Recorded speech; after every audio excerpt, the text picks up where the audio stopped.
Whispers hissed through the Grand Plaza ballroom like venomous snakes. Penelope Russo, drowning in heavy white silk, stood entirely alone under the unforgiving chandeliers. She was a plus-size pawn surrounded by sleek, predatory mob wives waiting for the inevitable punchline. Everyone expected Leonardo Castiglione, the ruthless head of the syndicate, to take one look at his forced bride and walk away laughing. Instead, the lethal Don stepped forward, his eyes completely devoid of mercy. He didn't sneer. He didn't mock her. He pulled her trembling body flush against his chest, drew his customized beretta, and slammed it onto the pristine tablecloth. The entire ballroom went dead silent. The air in Don Carmine Castiglione's mahogany-paneled study was thick with the suffocating scent of Cohiba cigars and stale espresso. Leonardo Castiglione, 32 years old and the newly minted head of the family, stared at the men sitting across from him with barely concealed lethal intent. "You want me to what?" Leonardo's voice was a low, gravelly rasp that usually sent grown men scrambling for the exits. "It's the only way to solidify the peace, Leo," wheezed Silvio Russo, a sweating, pathetic excuse for a capo whose gambling debts had nearly compromised the entire Eastern Seaboard operation. "The Commission demands a blood tie. My daughter Penelope. She is of age. She is untouched. A marriage between our houses wipes my slate clean and proves to the feds that the families are united." Leonardo stood up, the leather of his chair groaning under the sudden shift. He walked over to the heavy velvet drapes, looking out at the rain-slicked streets of Manhattan. He knew Silvio had a daughter. Everyone in their insular, dangerous world knew about Silvio's daughter. They didn't call her the Russo princess. Behind closed doors, in the viciously shallow circles of La Cosa Nostra, they called her the Russo pig. "You're offering me Penelope," Leonardo said, turning slowly, his jaw ticking. "You owe the syndicate $4 million, Silvio. You sold out our docks to the Albanians to cover your tracks, and to save your own pathetic skin from being flayed alive, you are offering me a girl who hides in the pantry. I am the head of the Castiglione family. My wife is meant to be a queen, a weapon, a symbol of absolute perfection, not a punchline." Silvio swallowed hard, his face pale. "She is obedient, Don Leonardo. She will never question you. She will give you heirs. Please, the Commission has already voted." Leonardo's eyes flicked to his consigliere, Dante. Dante gave a slow, grim nod. The vote was binding. Refusing a direct mandate from the Commission to settle a blood feud meant a brutal, all-out war. Leonardo could win it, but the cost in blood and territory would be astronomical. "Fine," Leonardo spat, walking back to the desk and leaning over it, invading Silvio's space until the older man trembled. "I will marry her. But understand this, Silvio. Your debt is paid, but you are out. You step down. You retire to Florida. And if I ever see your face in my city again, I'll feed you to the stray dogs in the Bronx." 10 miles away, in a crumbling, heavily guarded estate in Brooklyn, Penelope Russo sat on the edge of her bed, staring at the floor. She was 23, and she had spent her entire life trying to be invisible. In a world where women were traded like currency, valued entirely by their cheekbones, their waistlines, and their ability to look stunning beside men with blood on their hands, Penelope was an anomaly. She was soft where she was supposed to be sharp. She was heavily built, carrying weight in her thighs, her stomach, her upper arms. Her face was round, framed by thick, unruly dark curls. She had beautiful, expressive brown eyes. But nobody ever looked at her eyes. They looked at the way her flesh pressed against the seams of her clothes. She had spent years enduring the quiet cruelty of her aunts, the snide remarks of her cousins, and the utter, dismissive disappointment of her father. The door to her bedroom flew open. Her father, Silvio, stood there, smelling of cheap whiskey and fear. "Pack your things," he barked, not meeting her eyes. "You're getting married on Saturday." Penelope's heart dropped into her stomach. Married?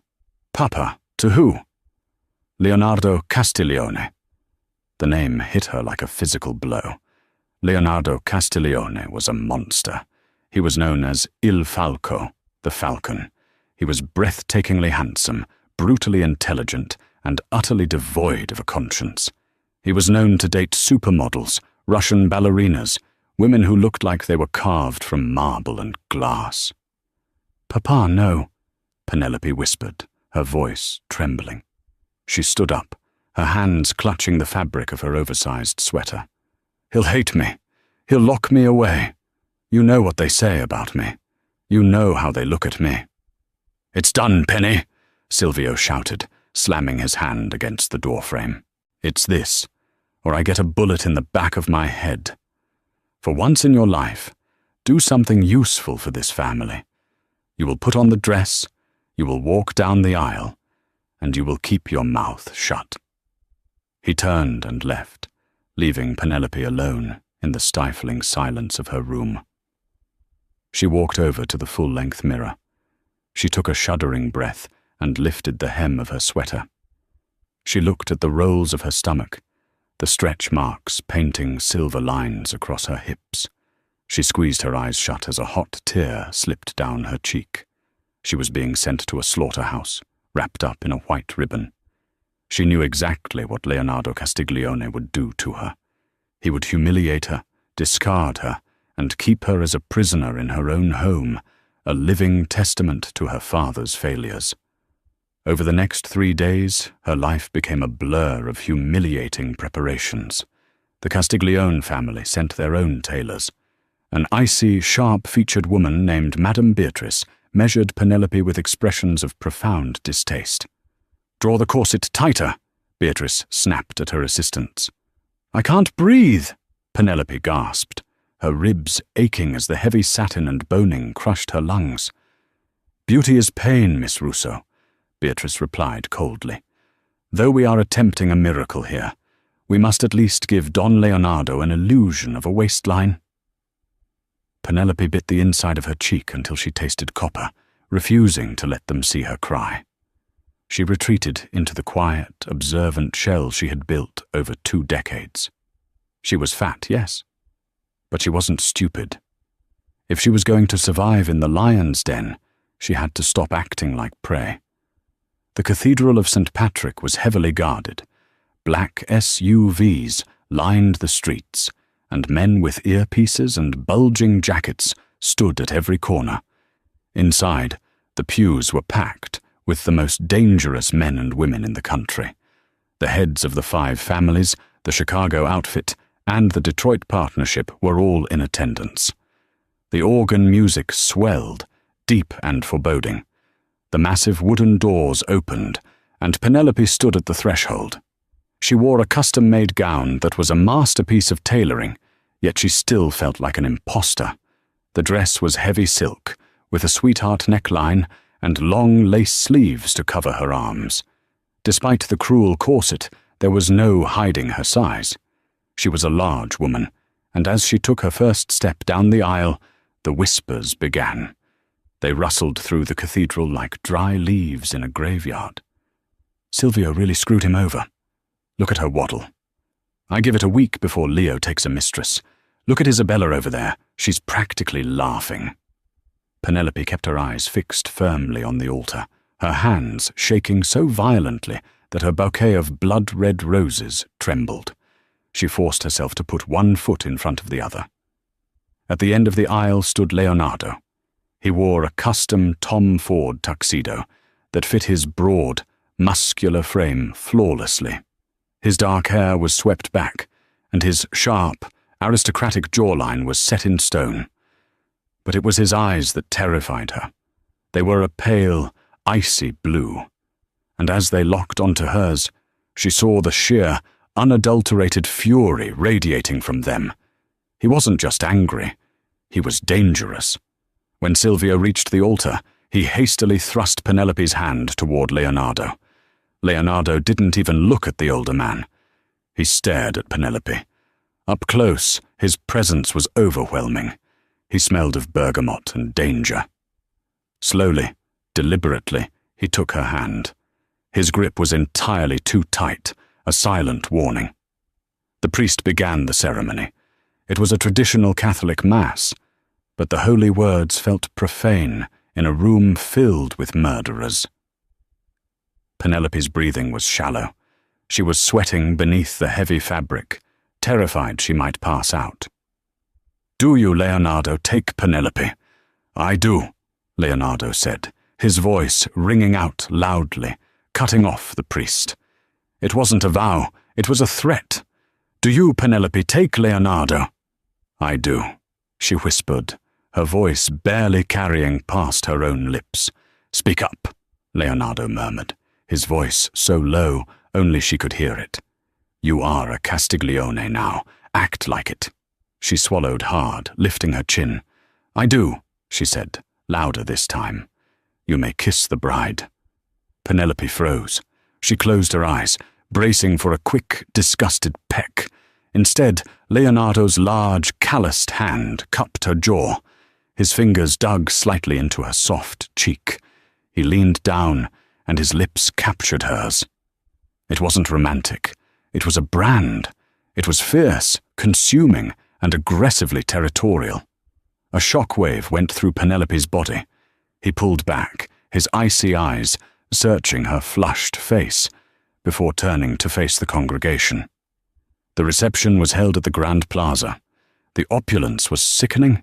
Fountains of champagne, towers of seafood, and a live orchestra playing in the corner. Penelope sat rigidly at the head table beside her new husband. They hadn't spoken a single word to each other since the altar. Leonardo was busy fielding congratulations from men who kissed his ring while giving Penelope thinly veiled looks of pity or amusement. Then Isabella approached. Isabella Romano was Leonardo's known associate and rumored longtime mistress. She was breathtaking, tall, willowy, with raven hair and a body poured into a skin-tight scarlet dress. She walked with the confidence of a woman who owned the room.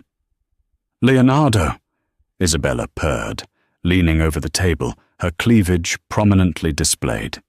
She kissed him on both cheeks, lingering far too long.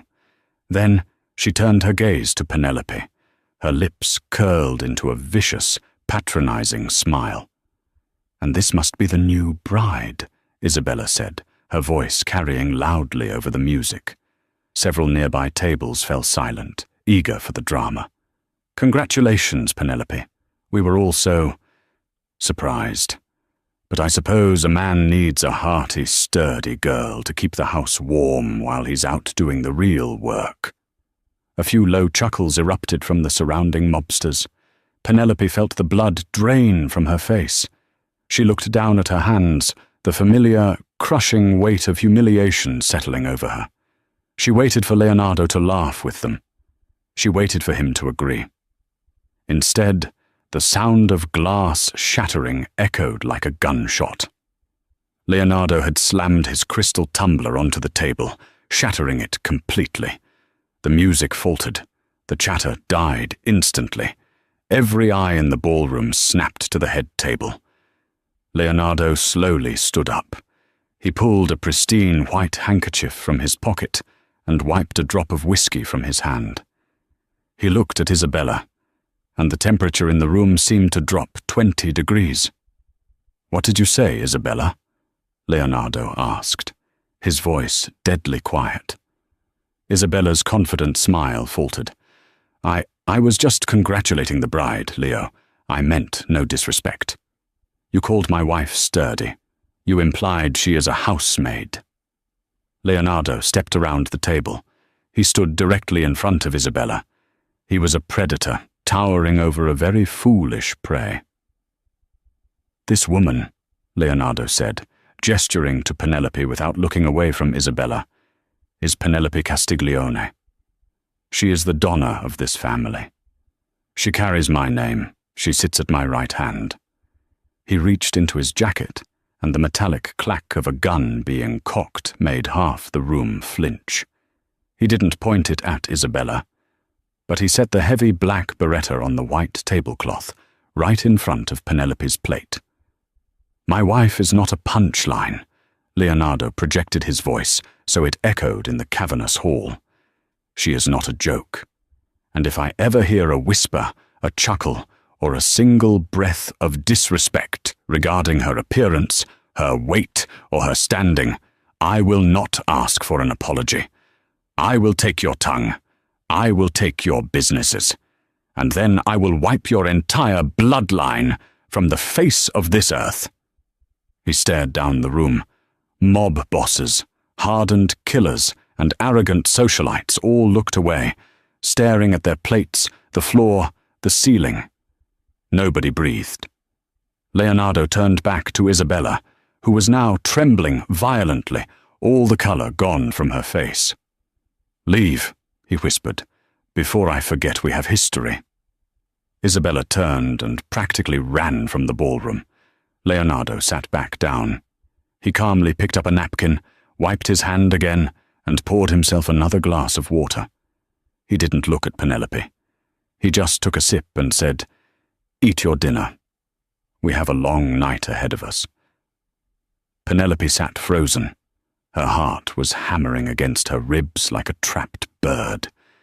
He hadn't defended her because he liked her. She knew that. He defended her because she belonged to him now, and no one insulted a possession of Leonardo Castiglione. But as she looked at the heavy gun sitting next to her plate, a strange, terrifying thrill coursed through her. For the first time in her entire life, someone had stood up for her. The ride to Leonardo's private estate in the Hudson Valley was cloaked in suffocating silence. The rain had picked up, beating a frantic rhythm against the tinted, bulletproof windows of the Maybach.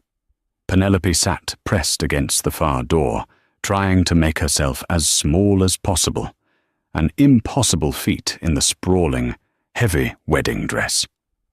Leonardo sat on the opposite side, nursing a glass of scotch from the car's minibar, his face illuminated intermittently by passing streetlights. He was scrolling through a secure tablet, already back to business.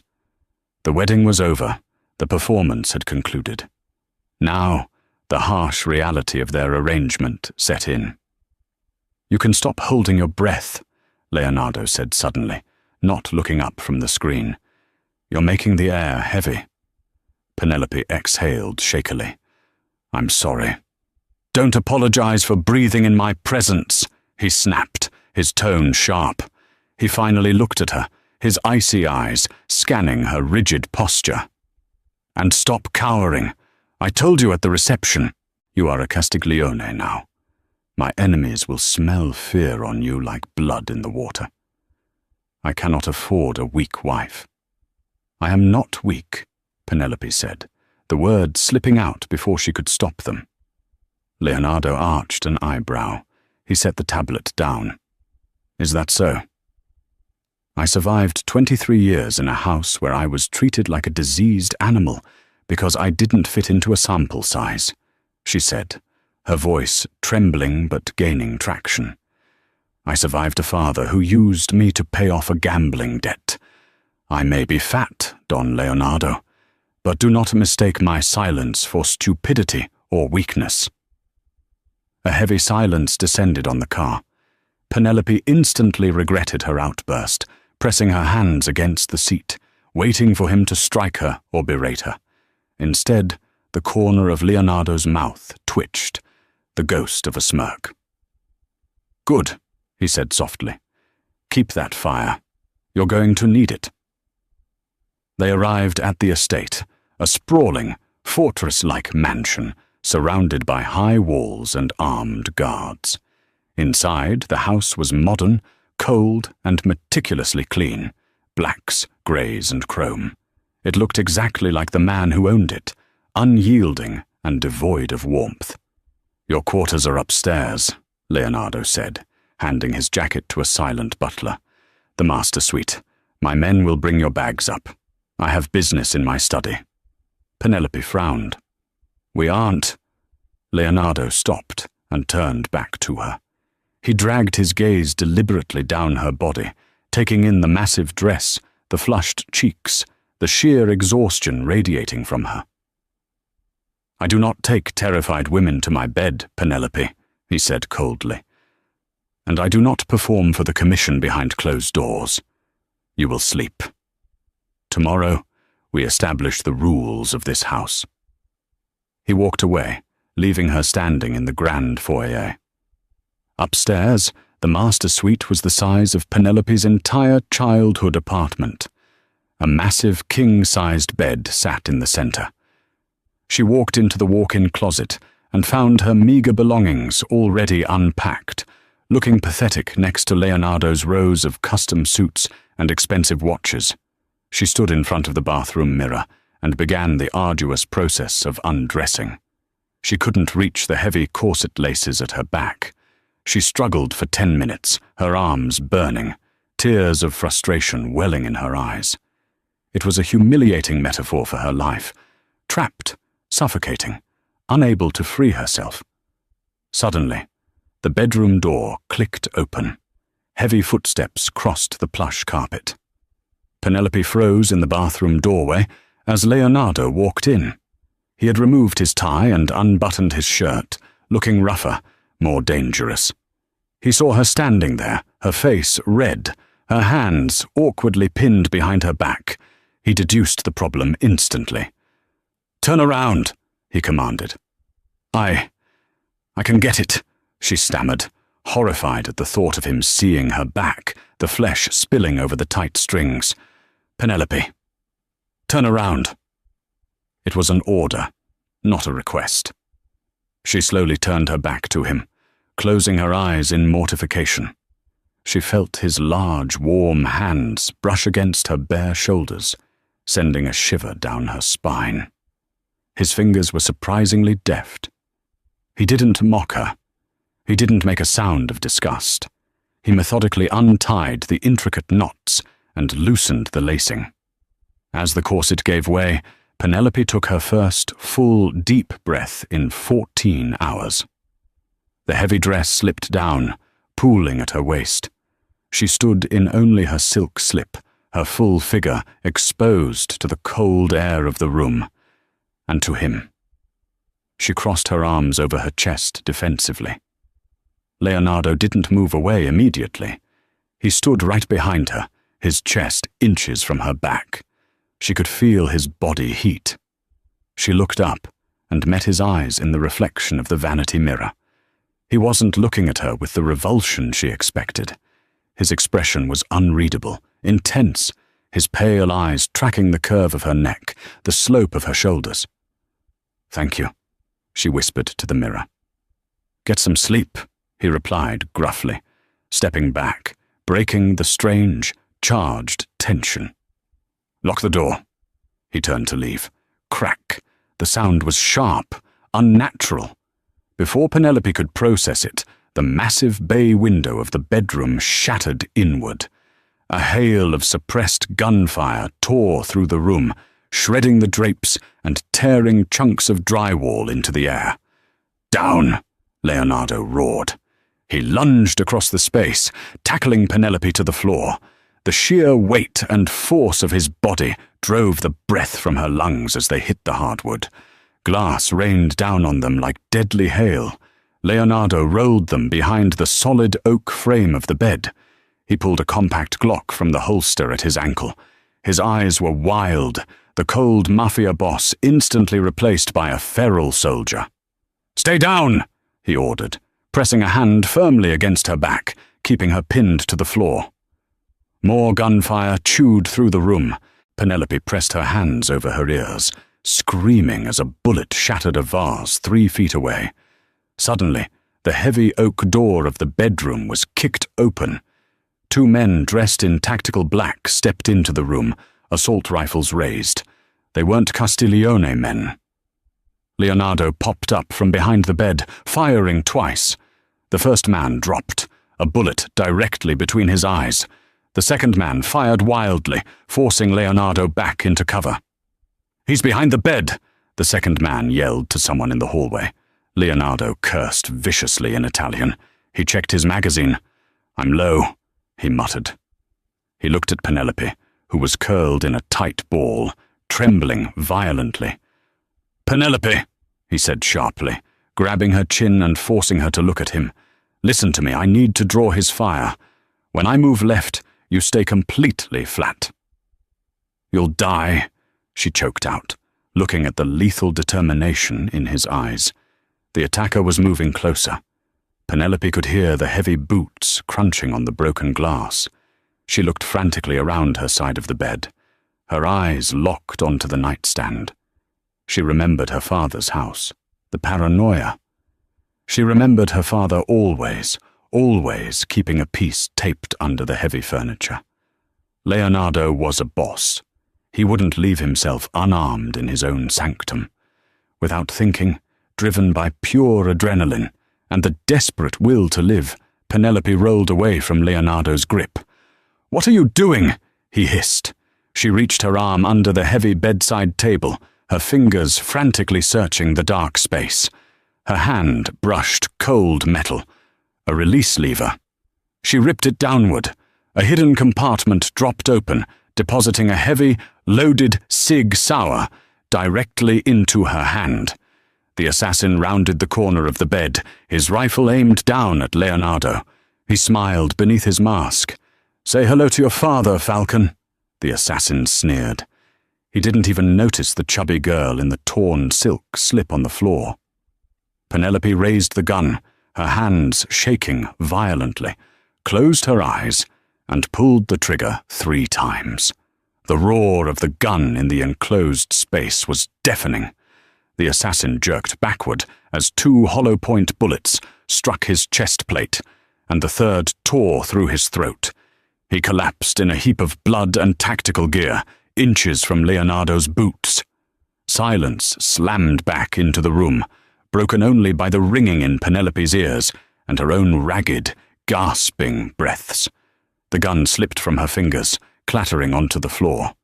She pushed herself back against the wall, pulling her knees to her chest, hyperventilating as she stared at the dead man's blood pooling on the rug. Leonardo slowly stood up. He kept his gun aimed at the door, but the hallway was quiet. Alarms were finally blaring downstairs. Shouts of Castiglione guards echoed through the house. The threat was neutralized. He turned and looked down at Penelope. He looked at the dead man, then at the hidden compartment under the nightstand, and then back to his new wife. The trembling, overweight girl that the entire underworld had written off as a pathetic joke had just saved his life with the cold efficiency of a seasoned killer. Leonardo holstered his weapon. He knelt down slowly in front of her, ignoring the blood and glass. He reached out and gently pulled her hands away from her face. His thumb brushed over a small cut on her cheek where flying glass had grazed her. The icy detachment in his eyes was completely gone. In its place was a burning, intense fire, a dangerous mixture of shock, respect, and something entirely new. "You found the blind spot safe," Leonardo murmured, his voice laced with absolute awe. Penelope swallowed hard, tears finally spilling over. "My father. He hid them the same way. I guessed." Leonardo leaned in, his face inches from hers. The smell of gunpowder hung thick between them. He cupped her face with both hands, his thumbs tracing her cheekbones, gripping her with a fierce, undeniable possessiveness. "They thought they sent me a lamb," Leonardo whispered, his eyes locked onto hers, dark and promising. "But it seems, Maya Mowgli, they sent me a wolf in a very tight dress. Let's go find out who just declared war on us." The air in the master suite was thick with the acrid stench of cordite and copper. Within 90 seconds of the final gunshot, the hallway swarmed with Castiglione soldiers. Dante, Leonardo's stone-faced consigliere, burst through the shattered doorframe, an intricately engraved Colt M 1911 gripped in his fist. He took in the carnage, the shattered bay window, the bullet-riddled drywall, the two dead assassins, and his Don kneeling on the floor, holding the trembling, plus-size bride. "Secure the perimeter. Lock down the compound," Dante barked into a tactical radio, his eyes scanning the room before settling on the dead man at Leonardo's feet. "Leo, are you hit?" Leonardo didn't answer immediately. He kept his gaze fixed on Penelope, his hand still framing her face. Her breathing was frantic, her chest heaving against the torn, blood-spattered silk of her slip. She had just taken a life. In their world, that was a threshold you only crossed once. There was no going back. "I am unharmed," Leonardo finally said, his voice a low, dangerous rumble. He stood up in one fluid motion, reaching down to grab Penelope by the waist. He didn't hesitate or struggle with her weight. He hoisted her up, his arm wrapping securely around her thick waist, pressing her flush against his side. My wife neutralized the threat. Dante's eyes widened a fraction as he looked from the heavy Sig Sauer on the floor to the terrified, full-figured woman tucked under his boss's arm. The silence from the doorway, where half a dozen hardened enforcers stood, was deafening. No one had expected Silvio Russo's useless daughter to pull a trigger, let alone put 3 perfect hollow points into a trained killer's chest plate and throat. "Get Dr. Harrison," Leonardo ordered, ignoring the stunned stares. "She's bleeding, and Dante, strip that trash." He pointed a polished Oxford shoe at the corpse. "Find out how they bypassed the thermal sensors. Nobody gets onto my estate without inside codes." Leonardo guided Penelope out of the ruined suite, leading her down the labyrinthine corridors of the estate to the reinforced safe room in the basement. It was a sterile, steel-walled bunker, outfitted with leather couches, a bank of security monitors, and a fully stocked medical bay. He sat her down on a leather gurney. Penelope wrapped her arms around her stomach, shivering violently as the adrenaline began to crash. She looked at her hands. They were smeared with the dead man's blood. "I killed him," she whispered, her voice hollow. "I actually killed him." Leonardo walked over to a stainless steel sink, soaked a clean white towel in warm water, and returned to her. He knelt between her thighs. Penelope instinctively tried to squeeze her legs together, acutely self-conscious of her bare, thick thighs exposed by the hiked-up silk, but Leonardo gently pushed her knees apart to step closer. "Look at me, Penelope," he commanded softly. She lifted her tear-filled brown eyes. "You survived," he corrected her, taking her shaking hands and carefully wiping the blood from her skin. His touch was meticulously gentle, a stark contrast to the brutal violence he was known for. "They came into our home to take my head and leave you as collateral damage. You did what a Donna does. You protected your family. Our home, your family." The words sent a strange, warm ache through Penelope's chest. Her own father had sold her to save his skin, but this ruthless mob boss was treating her like a partner.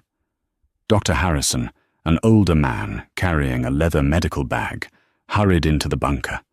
He cleaned the superficial glass cuts on Penelope's face and arms, applying butterfly bandages. When he requested to check her ribs for bruising, Penelope froze, panic flaring in her eyes at the thought of the doctor exposing her stomach and back. Leonardo noticed her immediate withdrawal. "Leave the salve, Harrison. I'll finish.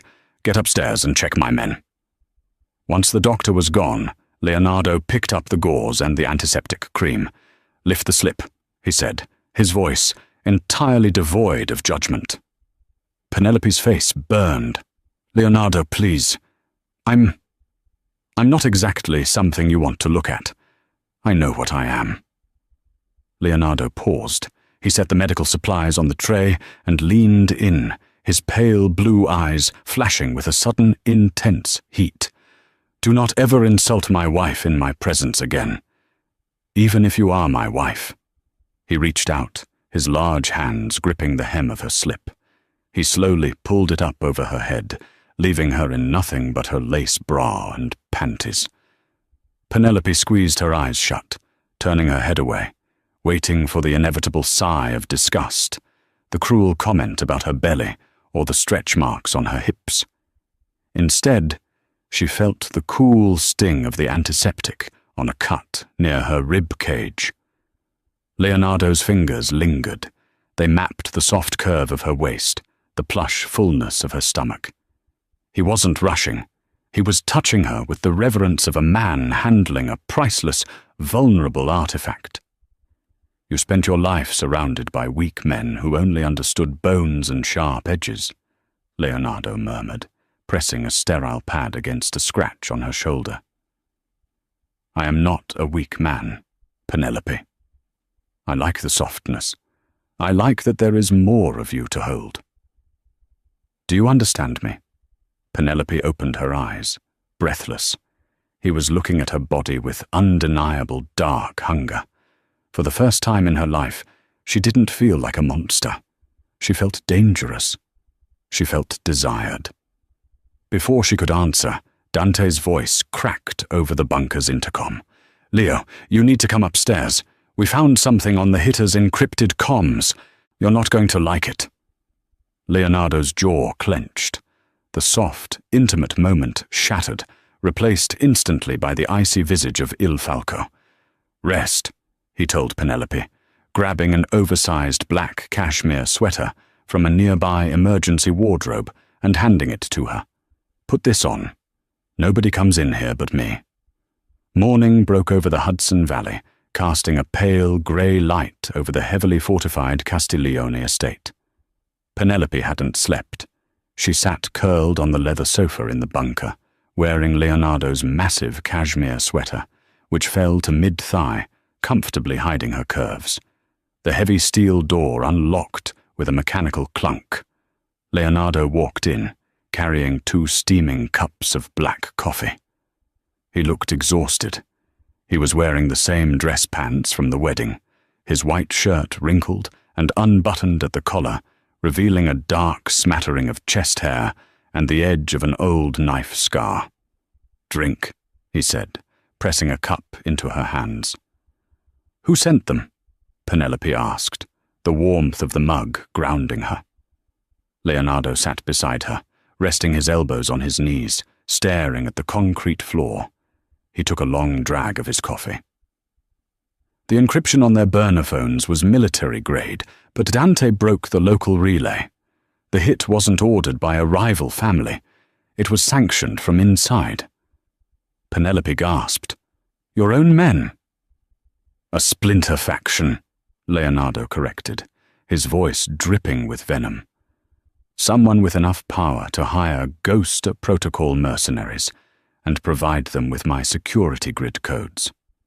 Someone who wants the Castiglione throne and thought catching me on my wedding night, distracted by a new, inexperienced bride, was their best window. Do you know who it is?" "I have my suspicions. We found a partial wire transfer routed through a shell company in the Caymans. The account is linked to the Core Club in Manhattan, a private social club." Leonardo turned his head to look at her.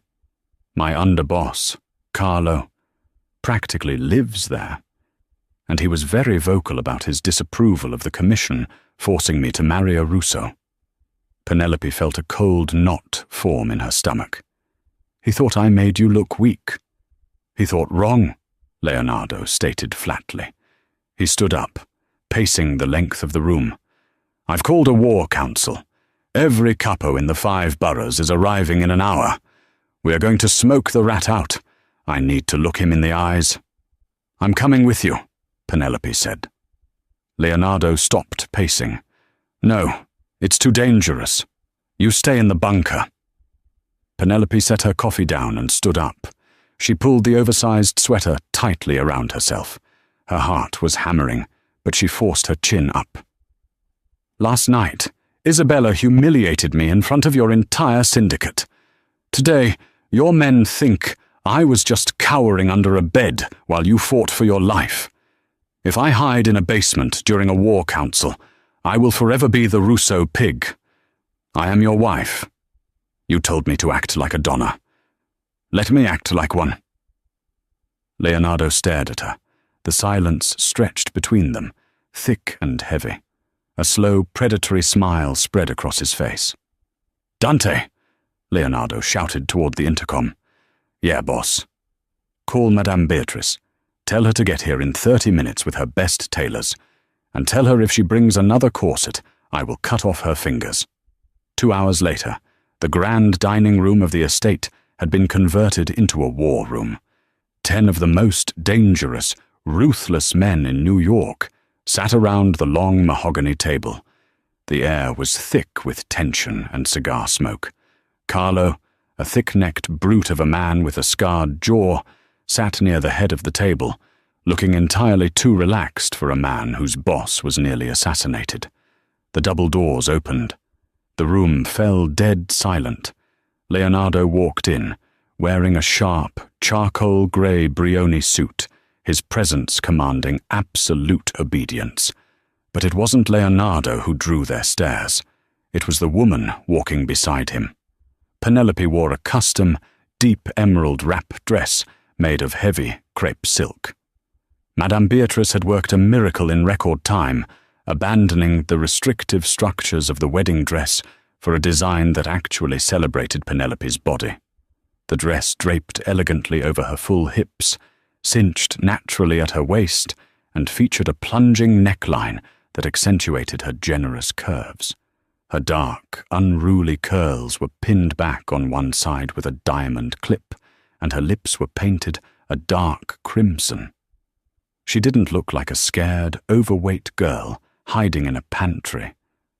She looked like a Mafia queen. Leonardo pulled out the heavy oak chair to his immediate right, the seat traditionally reserved for the underboss.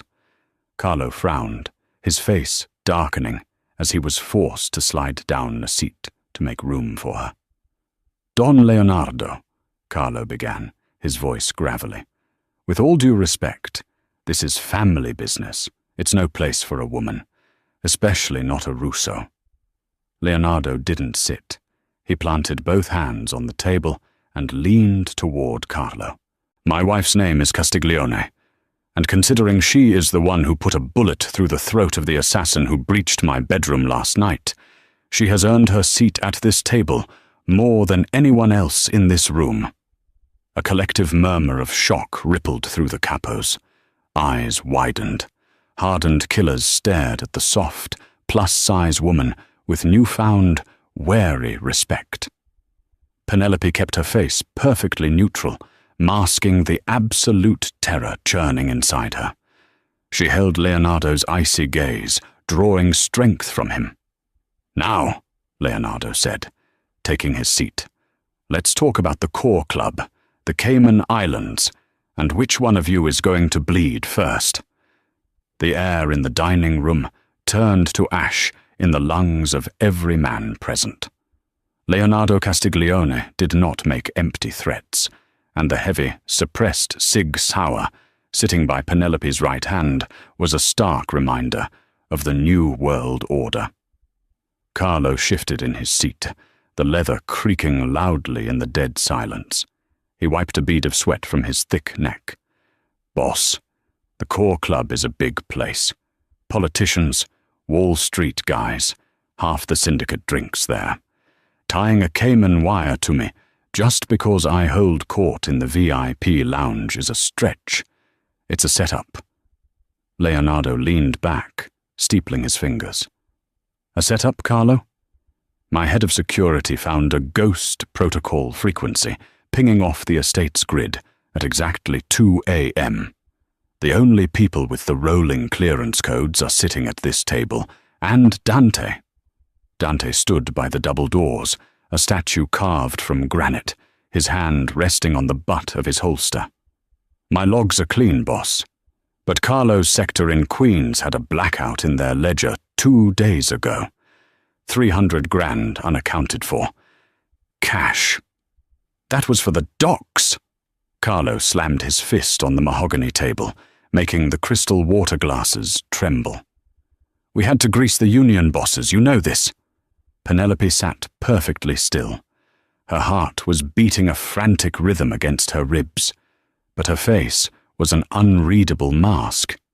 Years of being the invisible, fat girl in the corner had taught her one invaluable skill: observation. When people thought you were worthless, they didn't bother hiding their true faces from you. She had watched her father lie, cheat, and sweat his way through 100 dangerous meetings. She knew the anatomy of a desperate man. She looked at Carlo. She looked at his hands, thick and calloused, trembling just a fraction of an inch. Then she noticed his watch, a custom Patek Philippe, rose gold with a diamond bezel. It was a beautiful piece, worth at least $250,000. But it wasn't the watch that caught her attention. It was the scent wafting from Carlo as he grew hotter and more agitated. It was a very distinct, heavy perfume.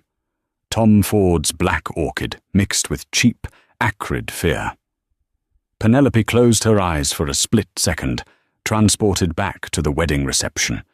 Isabella Romano, leaning over the head table, her cleavage pushed up, dripping in diamonds and smelling exactly like black orchid.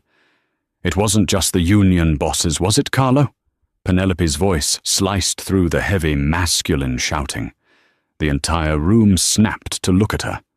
Carlo's eyes narrowed into dark, hateful slits.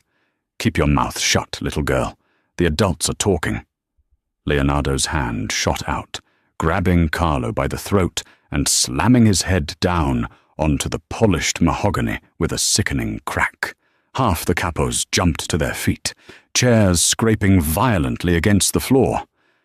Dante drew his weapon, aiming it squarely at Carlo's chest. "Sit down," Leonardo hissed, his voice a lethal whisper. The capos slowly lowered themselves back into their seats. Leonardo didn't let go of Carlo. He turned his head toward Penelope. "Speak, Mia Regina." "My queen!" The title sent a surge of pure electricity through her veins. "My father," Penelope started, her voice steadying as she looked down at the bleeding underboss, "owed $4 million. Everyone assumed it was to the Albanians. But my father hated the Albanians. He only gambled at the underground tables in Queens. Your tables, Carlo." Carlo gurgled, trying to pry Leonardo's iron grip from his windpipe. "You didn't want Leonardo to marry me because it wiped my father's slate clean. It cost you $4 million in leverage," Penelope continued, her mind connecting the puzzle pieces with terrifying clarity. "And you needed that money to pay the Ghost Protocol mercenaries. But you didn't do it alone. You don't have the brains to bypass a military-grade security grid." She stood up, the heavy silk of her emerald dress pooling around her curves. She walked around the table, her heels clicking methodically on the hardwood floor until she stood directly behind Carlo. "Isabella Romano gave you the codes," Penelope said, her voice ringing with absolute certainty. She was Leonardo's associate. She had access to the estate. She had access to the private servers. She felt spurned, and you felt robbed. So you pooled your resources. Carlo's eyes widened in sheer, unadulterated panic. "You're smelling of her perfume right now, Carlo," Penelope whispered, leaning down. "Black orchid. She was with you this morning, wasn't she? Waiting to hear if I was dead." With a roar of desperate rage, Carlo reached into his jacket, pulling a snub-nosed revolver. He swung wildly backward toward Penelope. He never even cocked the hammer. Leonardo drew his Beretta and fired a single deafening shot. The bullet caught Carlo perfectly in the temple. The underboss slumped forward, his blood pooling rapidly across the polished mahogany, staining scattered financial ledgers and crystal glasses.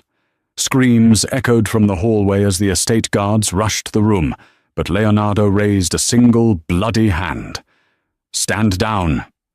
The war room was a tomb. The remaining capos stared at Carlo's corpse, and then they slowly, almost reverently, turned their gazes to Penelope. She hadn't flinched. She stood tall, her breathing even, looking down at the man who had tried to have her murdered in her sleep. Leonardo holstered his weapon. He walked over to Penelope, uncaring of the blood on his hands, and pulled her against his chest. He kissed her forehead, a brand of absolute ownership and pride. "Dante," Leonardo commanded, his eyes sweeping the terrified room. "Take a crew to the city. Find Isabella Romano. Take her to the Pine Barrens. She does not see tomorrow's sunrise." "Yes, boss," Dante said, his voice thick with newfound respect. "And as for the rest of you," Leonardo said, his gaze hardening into diamonds, "you have just witnessed the intellect and the instinct of Donna Penelope Castiglione. If any man in this syndicate questions her authority, her mind, or her place at my side, they will share Carlo's fate. Are we clear?" "Yes, Don Leonardo," the capos murmured in unison, their heads bowed respectfully.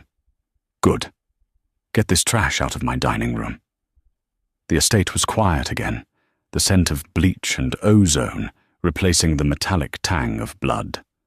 The storm outside had finally broken, leaving the Hudson Valley bathed in the soft, bruised light of dusk.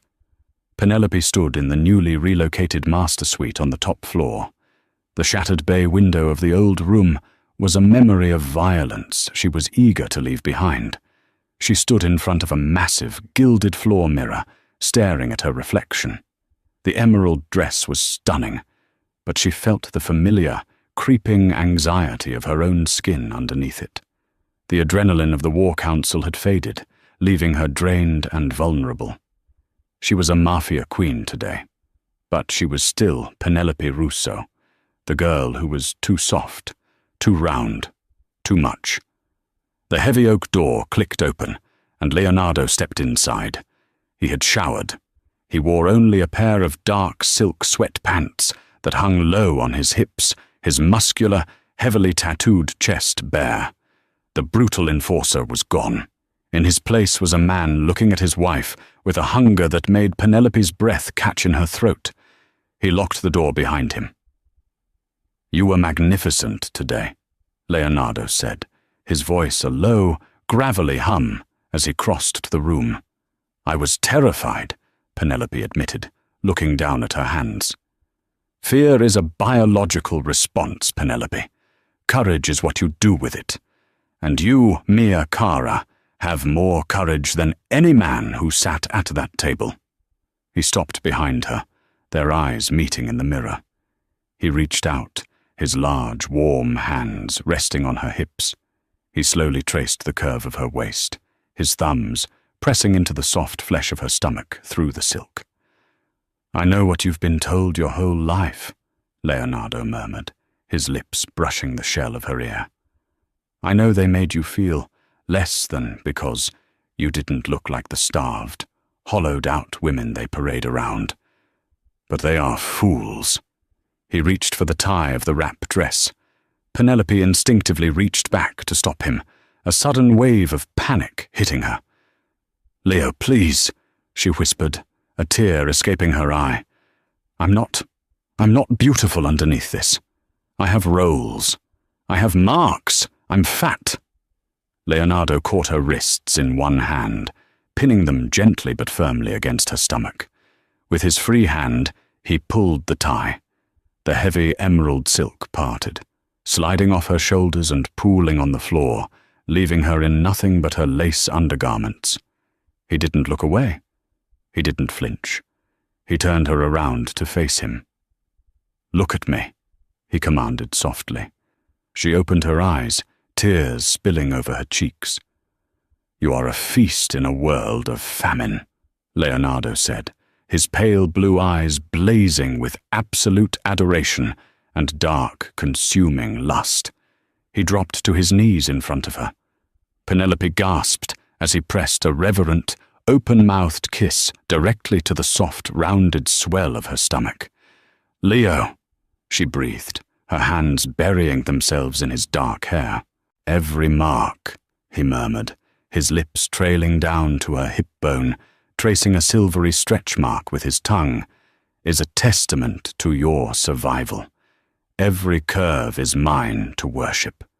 You are not a defect, Penelope. You are a goddess, and I am going to spend the rest of my life making sure you never forget it." He stood up, lifting her effortlessly into his arms. He carried her to the massive plush bed, laying her down against the dark velvet sheets. The cold, ruthless head of the Castiglione family was completely undone by the soft, full-figured girl they had tried to use as a pawn. That night, there was no violence, no fear, no hesitation. There was only the absolute, undeniable claiming of a queen. Leonardo touched her with a desperate reverence, exploring every inch of her lush body, pulling breathless moans from her lips and replacing her lifetime of insecurities with a blazing, fierce confidence. He worshipped her softness, proving with every touch, every kiss, and every whispered promise that she was exactly what he wanted. Conclusion.